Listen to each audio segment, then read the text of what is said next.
Hello my YT family, welcome back to our YouTube channel Mandeep official में आप सभी लोगों का स्वागत है। अगर आपने मेरे चैनल को सब्सक्राइब नहीं किया है तो सब्सक्राइब करके बेल आइकन को प्रेस करना ना भूलें, ताकि आपके पास में मेरे हॉरर स्टोरीज़ के जो नोटिफिकेशंस होते हैं वो आ सकें। स्टोरी शुरू करने से पहले मैं आप सभी लोगों का शुक्रिया अदा करना चाहती हूँ कि आप लोग मुझे सपोर्ट कर रहे हैं, मेरे वीडियोज़ को देख रहे हैं, लाइक कर रहे हैं और साथ में साथ सब्सक्राइब भी कर रहे हैं।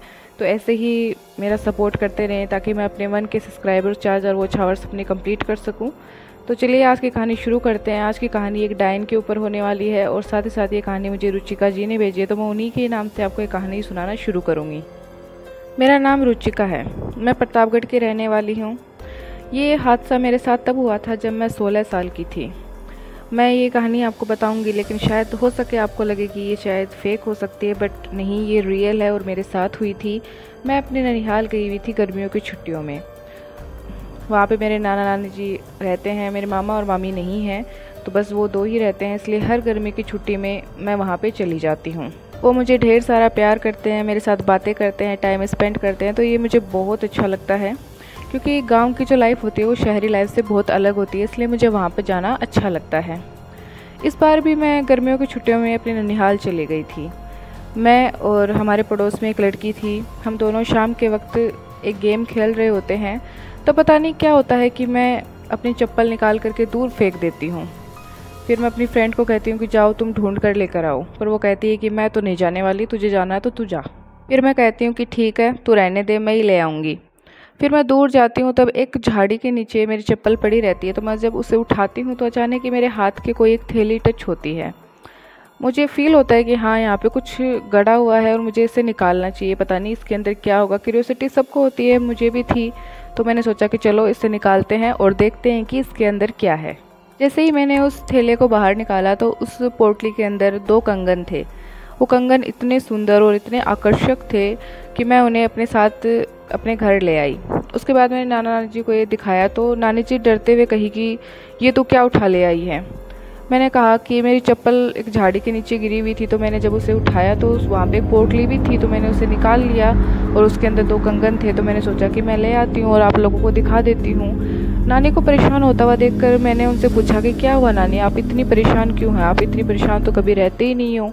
उसके बाद नानी जी कहती हैं कि ये डायन के कंगन है, तू इन्हें क्यों उठा कर ले आई है। ऐसी घटनाएं हमारे गांव में होती ही रहती हैं। जिस किसी इंसान को ये पोटली मिलती है और ये कंगन मिलते हैं, उस इंसान की मौत तय हो जाती है। ये सुन कर के मुझे मजाक सा लगा। मैंने कहा नानी रहने दो, मजाक छोड़ो, फालतू की बातें हैं सारी। फिर नानी ने कहा नहीं बेटा, ये फालतू की बातें नहीं हैं, जहाँ से उठा कर लाई हो वहीं रात को जाकर इसे रखना होगा।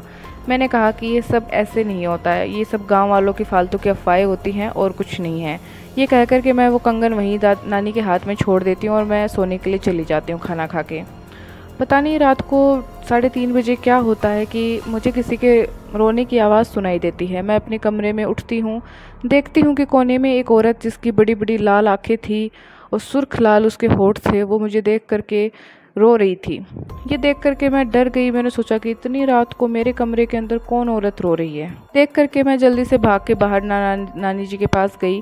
देखा तो वो दोनों भी कमरे में नहीं है। मैंने उनको चारों तरफ देखा, लेकिन वो मुझे कहीं नहीं दिखे। ये देख करके मैं बहुत ज़्यादा डर गई। चारों तरफ मुझे अंधेरे के अलावा कुछ भी नहीं दिखा और बस वो औरत रोती हुई सुनाई दे रही थी। ये देख करके और सुन करके मैं वहीं बेहोश हो गई। थोड़ी देर बाद ही जब मुझे होश आया तो नाना नानी जी मेरे पास बैठे हुए थे और कहे कि बेटी क्या हो गया। फिर मैंने उन्हें सारी बात बताई।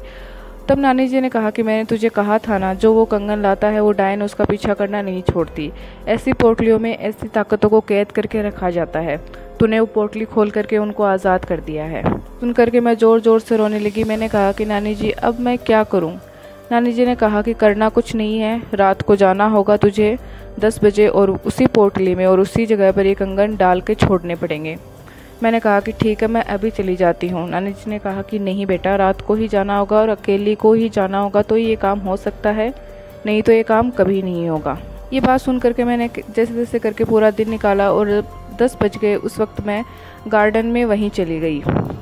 नानी जी ने साफ साफ कहा था कि पीछे से अगर कोई आवाज़ आती है, तुझे कोई बुलाए, कोई रोए या फिर कुछ भी करे, तो तुझे देखना नहीं है और ना ही किसी चीज़ पे ध्यान देना है। ये सारे और उन्होंने मुझे एक मंत्र किया हुआ तावीज़ भी उन्होंने मुझे दे दिया ताकि मेरी सुरक्षा हो सके।